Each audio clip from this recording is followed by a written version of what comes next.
extreme value theorem. Let f be a function with domain D.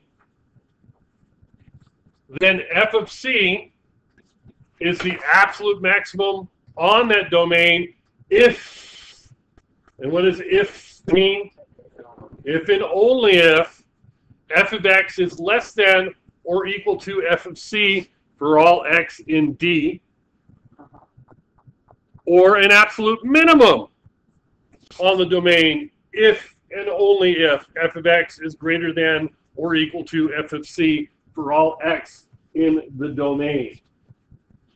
The extreme value theorem says I have a function with a particular domain. It only works within that domain. If I get places that exist outside that domain, I don't care. They don't apply. It only applies within a particular domain. That domain may be all real numbers or polynomials. It may be limited by the function where it's defined and where it's not defined. It may be limited by what we say. Ooh, we're only interested in what's going on between these two places, between point A and point B. F of c, that is the y-coordinate. There is a big difference between what and where. F of c is the y-coordinate, that is the what. If f of c is the absolute maximum on that domain, if all the other f of x's, all the other points are less than or equal to that value. So that is my maximum y value if every other y value is less than that or the same. Think about a horizontal line. They're all the same. What's my maximum y value? All the points. Okay? It's an absolute minimum if all the y-coordinates are larger than or equal to that y value. These are absolute extremes. Absolute extrema. Extrema, plural, or extreme. These are the absolute. Nothing is larger. Nothing is smaller. And that's what the theorem says. Hey, at this point, if every y value is the same or less, it's the absolute maximum. Nothing's larger. If every value is larger or equal to, then it's the absolute minimum. There is nothing smaller than that. It says that we do have absolutes within a domain if those conditions are met. It is entirely possible that we do not have an absolute maximum. Think about a parabola that opens up. We have no absolute maximum. Okay? Think about a parabola that opens down, like we have here. I don't have an absolute minimum. There is no y value with no other y values smaller that aren't smaller. There is no absolute minimum because they go down forever. There's an infinite negative on the y. But there is an absolute maximum. Okay, the absolute maximum, there are no y values larger than this. 3 is my absolute maximum.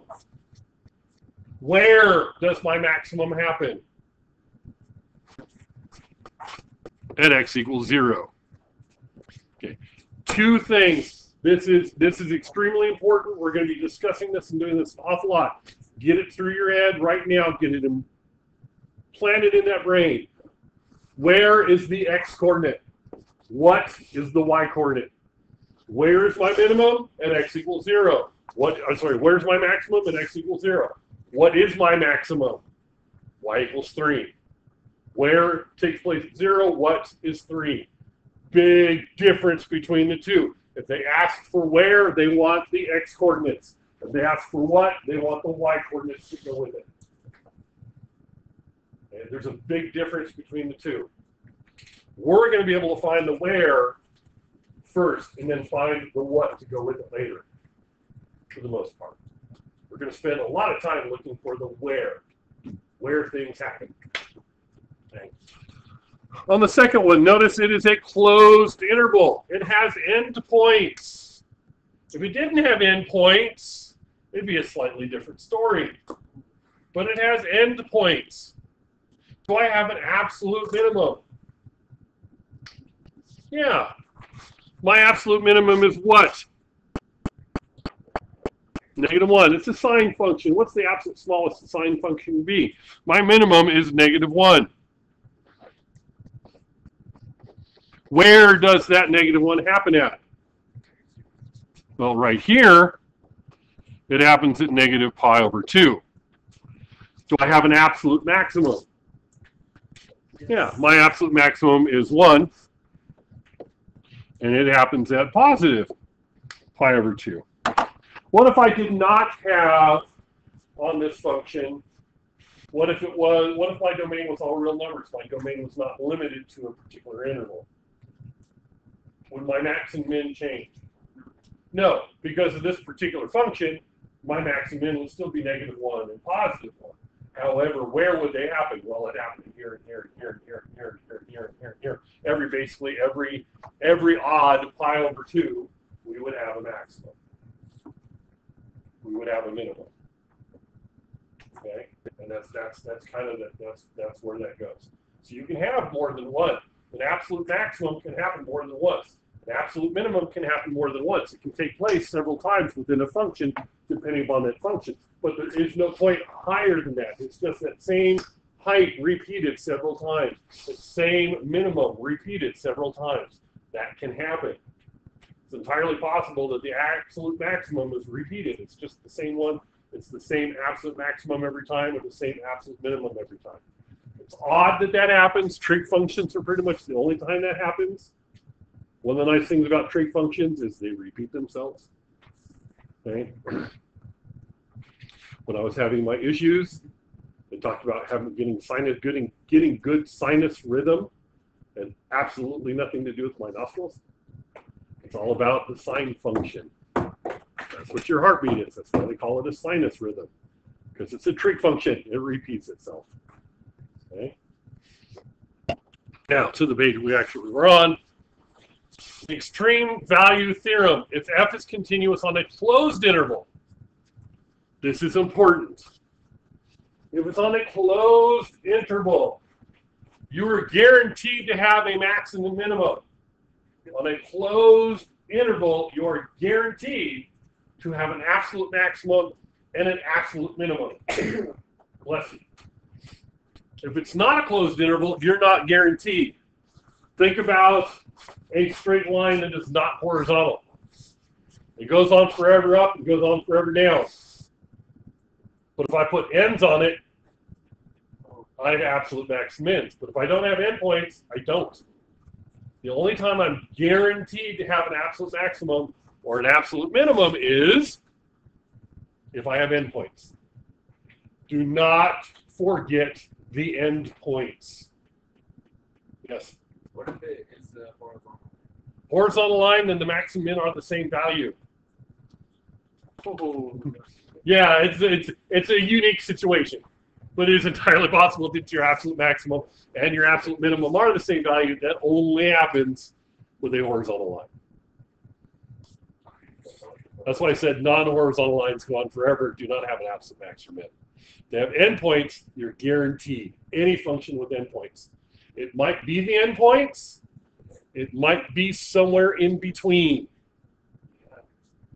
It's not guaranteed to be the endpoints, but you always have to consider the endpoints as well.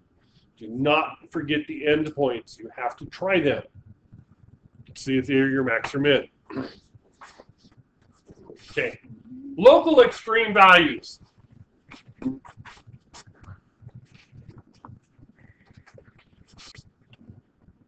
Okay, local extreme values. Let C be an interior point of the domain of the function of f. That means C is somewhere, C is an x value that fits somewhere in the domain. Of the function. Of the function. It's in the domain of the function. C is some point within the domain of that function. Any point. Interior means it's just not an endpoint. Okay? Then f of C is a local maximum if at C, if and only if f of x is less than or equal to c for all x in some open interval containing c. Does not matter how big that interval is. It's a local maximum if all the other y coordinates immediately surrounding it are less than or equal to that point. Okay. It's an absolute minimum at C if and only if f of x is greater than or equal to c for all x in some open interval containing c. In other words, if in the immediate vicinity all the other y values are greater than or equal to it, it is the minimum value. What does that immediate vicinity mean? Depends on the function you're working with. The immediate vicinity might be everything. The immediate vicinity might be 1/1,000,000th apart from each other. Between 0.00001 and 0.00002 could be the immediate vicinity, and this is the minimum value between those 2 points. A teeny tiny little interval. We don't know. Okay? It's like in this classroom, my height is the absolute maximum in this classroom in the immediate vicinity. We include the entire school. There are people taller than me at the school. Okay, yes. There are students taller than me, and I think Mr. Conrad's taller. How tall are you? He's real close. I think he is a little bit. I'm 6'6". And there are students on this campus that are taller than me, I know. So, but in this immediate vicinity of this classroom, no. I am a local maximum in this classroom. We expand to the school. I'm the absolute here. I am a local as part of the school because there are other people in school that are taller than I am.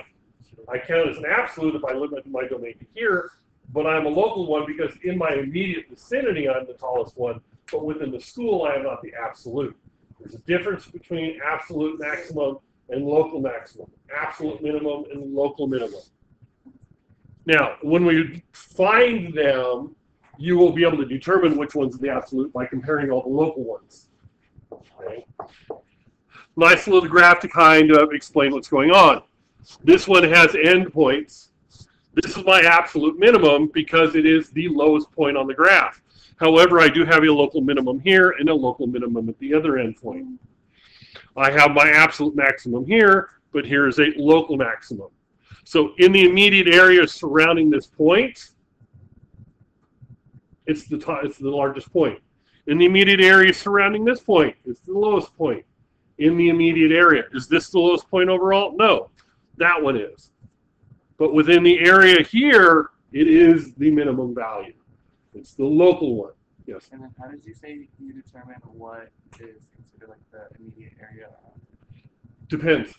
I don't know what my endpoints are. My interval that make up the endpoints here could be -5 billion and +5 billion. I don't know. It could be -0.000001 and +0.0001.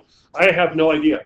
That immediate vicinity, you don't know how big or large that is. But we will not necessarily, there are ways to find them, and we're going to get to that in just a second. Okay, but it is kind of important to understand. I have no idea how far away my endpoints are, but I know that immediately around this one, that is the largest point. Okay? A theorem for finding extreme values. If f has a local extrema at C, then f prime of C equals 0 or does not exist. A critical point. We actually have a name for these places. A critical point. We will be looking for critical points. What kind of points are they? They're critical. That implies that they're really, really important. And this is one of the things that calculus lets you do is find the important places. A critical point is a value if the derivative is equal to 0 or does not exist. Wherever the derivative is 0 or does not exist, you have a critical point. So how do I find my max and mins? Take the derivative and set it equal to 0. Okay. Now, a local max or min can only occur at critical values, but not all critical values are maximums or minimums. So those are where they will happen. They will not happen anywhere else. You will not, well, except for endpoints. You have to remember endpoints. But if the derivative, if your domain is all real numbers, the only way you're going to find a max or a min is taking the derivative, set it equal to 0. And find out where it's either take the derivative, set it equal to 0, or where it's undefined. You will not have a max or min anywhere else. Anywhere else. But you might not have one there. But I guarantee something goofy is going on if you don't. If your derivative is 0 or undefined, something goofy is going on there. Okay, yes? What, so this is like a local maximum can only occur at a critical value and all critical values. Right, I was just about to show you some examples on that. So, a couple of examples with f prime of x is equal to 0, where the derivative equals to 0. Think about some of the work we've done.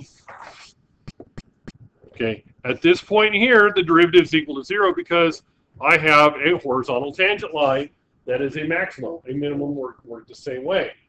But what if my graph comes and flattens out and then goes up again? Right at this point in here in the middle, my derivative is equal to 0, but I don't have a max or min. But something goofy is happening there, isn't it? It comes up and flattens out. Guaranteed something goofy is going on where the derivative is equal to 0.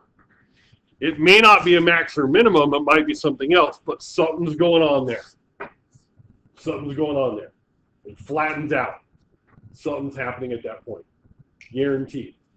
Now, if the derivative does not exist, it could be we got some sort of a corner thing going on.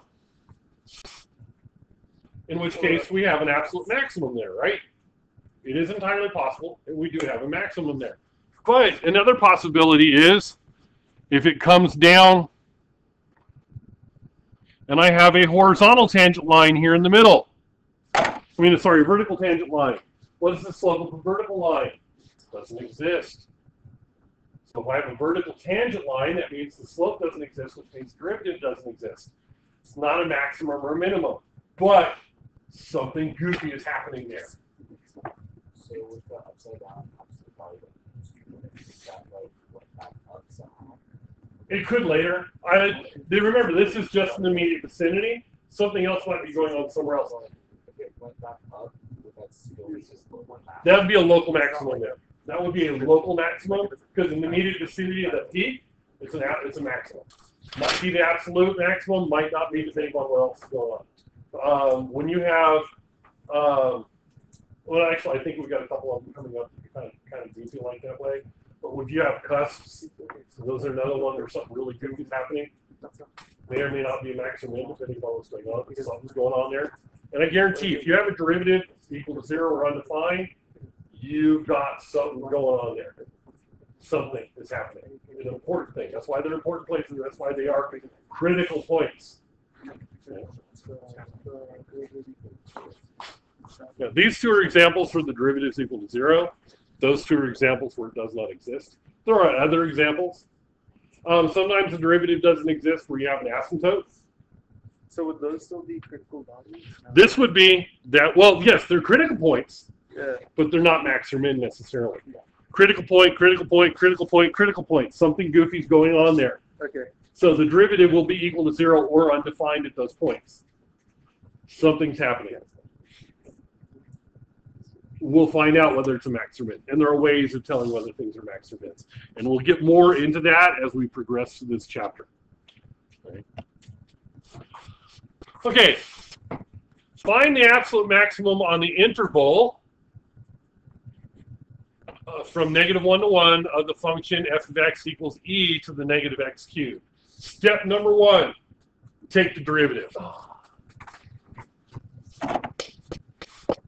F prime of x equals derivative of an exponential. It's the exponential over again times the derivative of the exponent. What's the derivative of negative x cubed? Negative 3x squared. So I get negative 3x squared times e to the negative x cubed. Second step, set that equal to 0.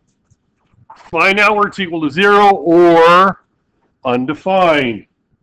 This is where the fun starts, so to speak. Okay. Where is that going to be equal to 0 at? So think about when you were factoring quadratics, right? Factoring quadratics. You have the product rule, the zero product rule. You have two things multiply, and they get 0. Then one has to be 0, and the other one has to be 0, right? So when you have factoring quadratics, one factor is equal to 0, the other one factor is equal to 0. That's what you do to find your zeros. Same thing works here. I have two things that are being multiplied times each other. I have 3x squared and e to the negative x cubed. This will never, ever, ever be 0. Might be undefined, but it will never, ever, ever be 0. Because e to some power is just e times itself. Right? That's what exponents means. It means that number times itself. And e times itself will never be 0 because the only way to get 0 from multiplication is having 0 be one of the numbers you're multiplying. So e to some power is never 0. Might be undefined if the exponent is undefined. The exponent on this one's never undefined, so it's not a problem. So where can it be 0? Where this is equal to 0. Where is negative 3x squared equal to 0? When x is 0.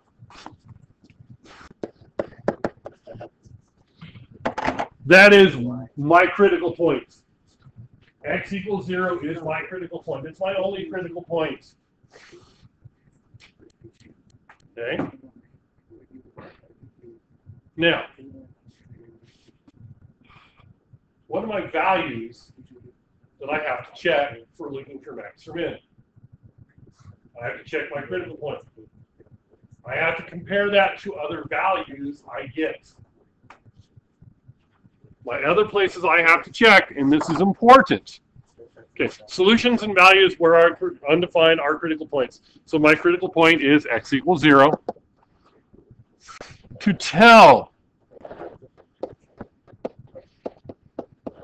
where my max and mins are, I have to test. At this point, you have to test. We will have other methods later that will help as we go through to figure these things out. Okay. So I have to test. I have to test my critical point that I found. What do I test it in? I test it in the original function. Always back to the original function for this. The where I get from my derivative. The what comes from my original function. So what do? I plug I plug 0 in for x in the original function. E to the 0 power is 1. Cool. However, what is my domain? -1 to 1. So I have endpoints. If my domain was not -1 to 1, that's my only critical point. Something's going on there. I would have to test immediately to each side to see whether or not I have max or min. But because I have endpoints on this one, I have to test my endpoints. When I put -1 in for x in the original function, -1 cubed is -1. But it's negative x cubed, so it's actually my exponent is +1. So this is e. I plug in 1 for x, x cubed, 1 cubed is 1. I get e to the negative 1, which is 1 over e. So now I need to do a comparison. What's going on? Because my endpoints and my critical points, the only places maximum minimums can happen, that's what's going to happen. It's going to happen there, one of those places. Okay? So I start at negative 1 and I have e. Is e larger or smaller than 1? Larger. Is e larger or smaller than negative 1 over e?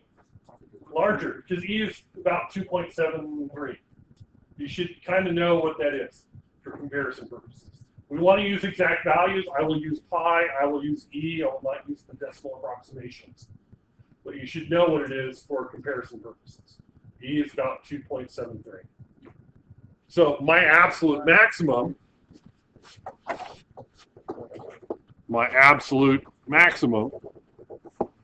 is e at the point negative 1. What is my smallest value of the other two remaining spots? 1 over e. Yeah. Because 1 over 2.7 is smaller than 1, right? So this would be my absolute maximum, or sorry, absolute minimum happens there. In the middle, something's going on, but that is actually in the middle of my two endpoints. So I don't have a maximum or a minimum. It would have to be, in order for it to be a max or min, the other two would have to be both lower or both higher. I got them like this. One is between those other 2 points. So it starts here and goes down to here somehow. In the middle, something goofy is going on.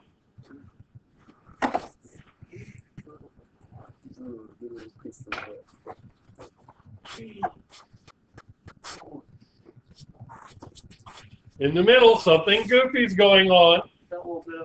My absolute maximum, my absolute minimum. I have a horizontal tangent line here. It flattens out on this one. So like I said, it's not a max or min, but something's goofy is going on here. Okay? I do include the graphs on these notes so you can have. It's a really good idea to graph things when you're looking at this, particularly afterwards, and kind of matching the graph with the function, with what you're doing. Okay? Okay. Your turn. Give this one a try. Find the absolute max and min. Are there any local extrema? So, what's the first thing you're going to do?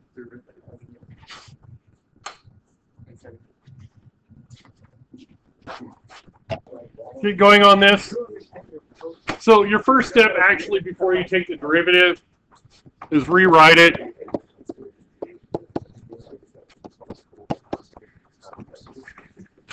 Get rid of the radical, get it out of the fraction. Okay, to the negative 1/2 power. Now you take the derivative, y prime, bring the power down out in front, negative 1/2 times 1 minus x squared to the negative 3/2, subtract, times the derivative of the inside, which is negative 2x. Okay, the negative 1/2 and the negative 2 cancel each other out to become 1. I get y prime equals x over the square root of 1 minus x squared to the 3rd power. Okay. You want to find out whether that's equal to 0 or undefined. Whenever I have a fraction, fractions are equal to 0. When the numerator is equal to 0, they're undefined where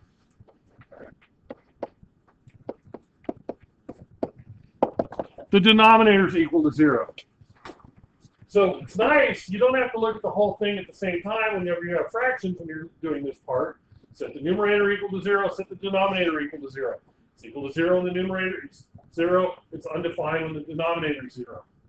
So I have a critical point at x equals 0, because that's where it's equal to 0. And I have a critical point where this is equal to 0. What is going to make this equal to 0? Plus and minus 1. 1 squared will give me 1 minus 1, that's 0. Negative 1 squared also gives me 0 in my denominator. You can just set it equal to 0 and work it out anyway, so you'll still get the same thing. X equals plus or minus 1 is where it's undefined. Those are my 3 critical points. Now, let's go back and look at the original problem, though. I have domain restrictions on my original problem. Okay, think about it. What am I not allowed to have in my denominator? 0. What am I not allowed to take square roots of? Negative. What's going to make my denominator 0? Plus or minus 1. What's going to make it negative? Anything larger than 1. Because if I square anything larger than 1, I get negative underneath my radical, right? And anything smaller than negative 1. So my domain for my original function, negative 1 to 1, open, which means negative 1 and 1 are not included. So that means that these critical points really aren't part of my issue, are they? Because technically they're not my domain. Yes, there's something going on there. It doesn't exist. This is actually an asymptotic behavior. But those are technically not part of my solution. So I have one critical point I need to worry about. I need to worry about this. Okay. Now, when I set it up, x and y, I put in 0 for x in my original problem. What do I get for y? I get 1. So at the coordinate 0, 1, I have either a maximum or a minimum. I do not have any endpoints or any other places to compare it to. So how do I know? Test a point a little bit smaller and a little bit bigger and see if they're larger or smaller than that one. See if in the immediate vicinity, if that's the smallest or largest point. So something a little bit larger than 0.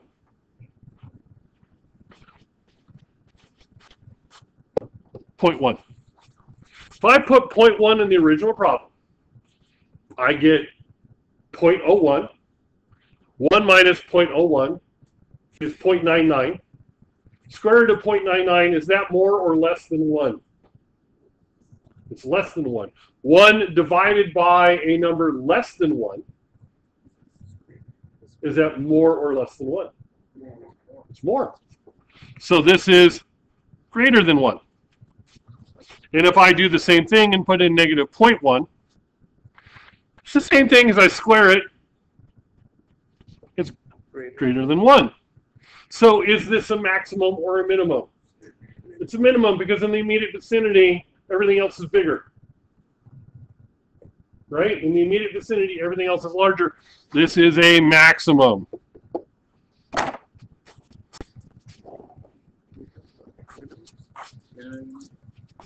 Asymptotic, negative 1 and 1. My minimum is at the point 0, 1. So you have an absolute maximum. This is my absolute max. My local maximum is my absolute maximum. Sorry, absolute minimum. I would not have an absolute maximum because it goes up forever.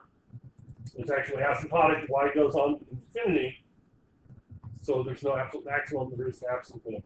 Is this My an local absolute is minimum, or is this the This is an local? absolute minimum because there is nothing smaller. Right? I mean, that's the graph. It goes up forever, but it does not go down. Yeah. Okay. So your local and your absolute can be the same place. If you didn't. This will locate the locals, and one of your locals will be an absolute if they exist. Okay, but like if you didn't graph this.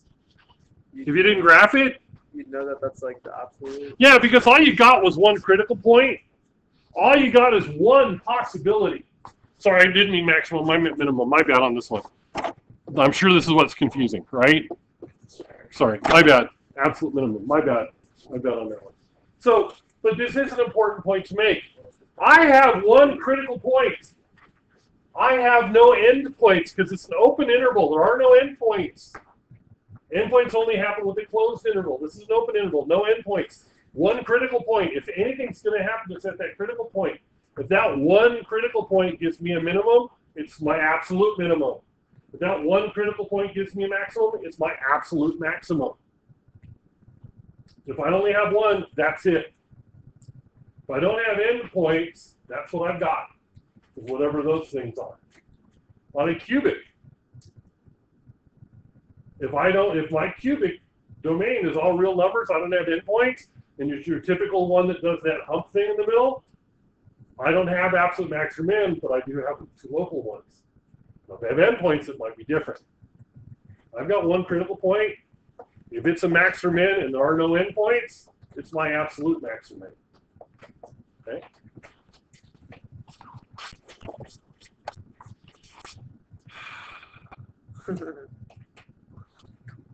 Okay. Okay. Let's do this. So f of x is cosine of pi minus x cosine of x minus pi over 4. F prime of x negative sine of x minus pi over 4 times the derivative of x minus pi over 4, which is 1. Use a chain rule, so that's good. Got to use a chain rule. So where is this equal to 0 at? Well, it's wherever the sine is equal to 0, right? And the sine of 0 is 0. So wherever x minus pi over 4 is equal to 0, the sine of pi is 0. So that means x minus pi over 4 is equal to pi. 2 pi x minus pi over 4 is equal to 2 pi. And I'm fairly confident that that's going to take me out of my domain. But I should also check negative pi because going in the other direction. X minus pi over 4 equal to negative pi. Now, I am guessing that the two that I have at the top and bottom are outside my domain. But I want to make sure. Whenever I'm doing a repeated one like this, I always want to make sure to go a little bit past know where my limits are. Make sure I don't have any possibilities. Guys. So add pi over 4 to each side. X equals negative 3. Pi over 4. That's outside my domain. Add pi over 4. X equals pi over 4. That's in my domain.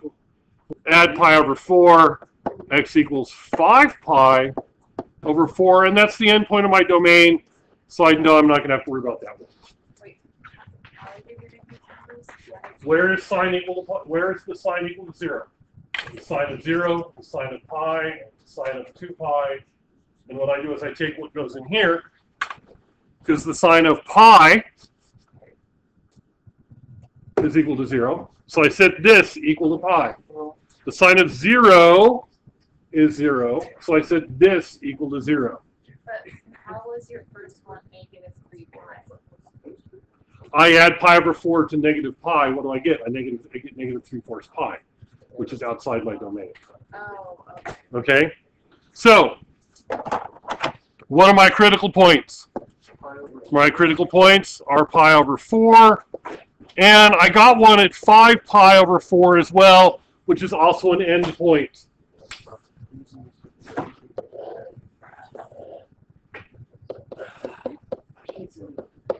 Okay, shh, guys. So I have to test to find max and mins, include my endpoints, and my critical points. I have to include my endpoints and my critical points as well. So I put in 0 into the original function. That's the cosine of negative pi over 4, which is negative pi over 4. That's root 2 over 2. When I put pi over 4 in there, I get the cosine of 0, and the cosine of 0 is 1. Put 5 pi over 4 in there. 5 pi over 4 minus pi over 4 is pi. 4 pi over 4, yeah, which is pi. And the cosine of pi is negative 1. So where is my, what do I have, maxes and mins? So negative 1, this is my max, my min. And this is my absolute minimum, because there is no point smaller than that. Okay. Root 2 over 2, is that larger or smaller than 1? Smaller. No, square root of 2 is more. No, you're right. Smaller one. My bad. My bad. So this one, that's a minimum. This is a minimum. This is a maximum. No, And that's my absolute maximum. so would the root 2 over 2 be a local maximum? It'd be a local minimum. Root 2 over 2 is a local minimum. Local minimum? Local minimum, maximum, absolute maximum. At 0, root 2 over 2. What? Would you consider it a local maximum? No, it's smaller. Okay, guys. So if you look at the graph, remember, the x's are where they happen. The y's are what they are. I go from 0, at x equals 0, I go from less than 1 to more than 1. If I'm going from a number less than 1 to a number more than 1, is that going to be a maximum or a minimum? It's a minimum. Okay, so I go at x equals 0, I have a local minimum because the ones in the immediate vicinity are larger. This is my absolute maximum because it is the maximum point on the graph. This is my absolute minimum here at the end. Because I have endpoints, I'm guaranteed to have absolutes. But I also have locals as well.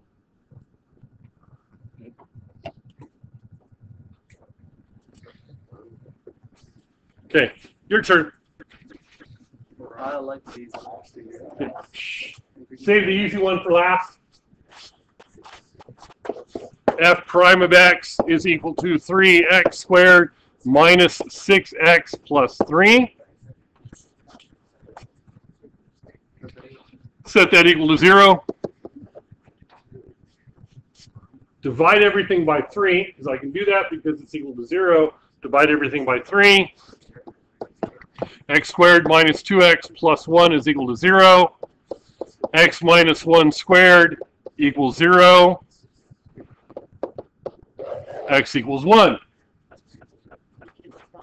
Okay. That's my critical point.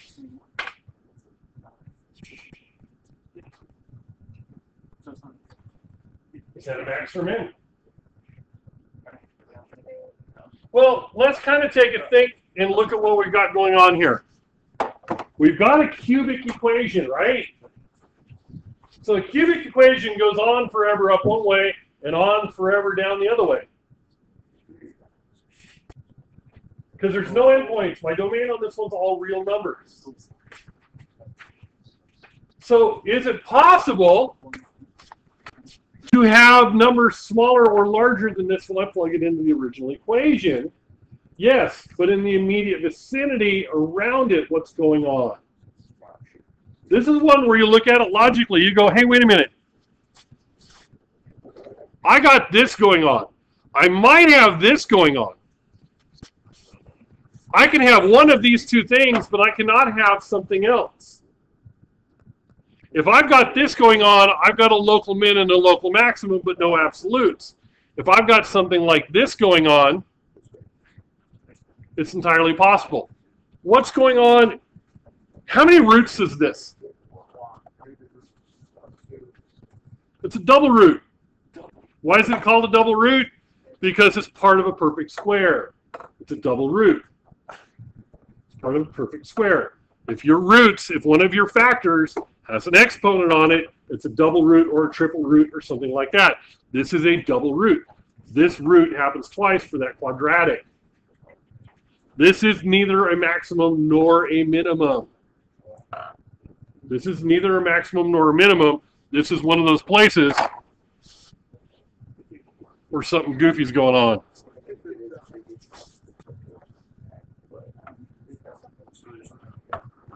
You got a nice little horizontal tangent line here. At x equals 1, you've got a nice little horizontal tangent line. You do not have a maximum or a minimum.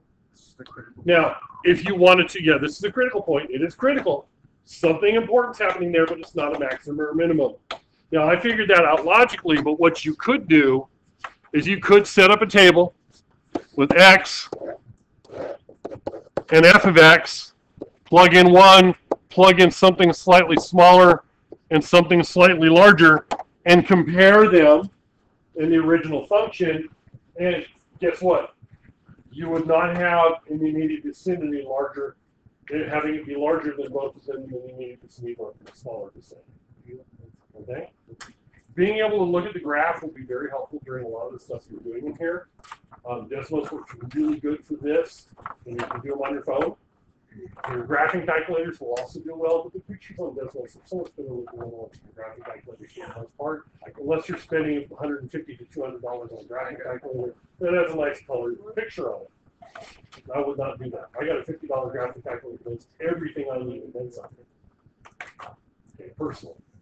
Cheap. I'm not going to buy something I don't need for a lot of extra money.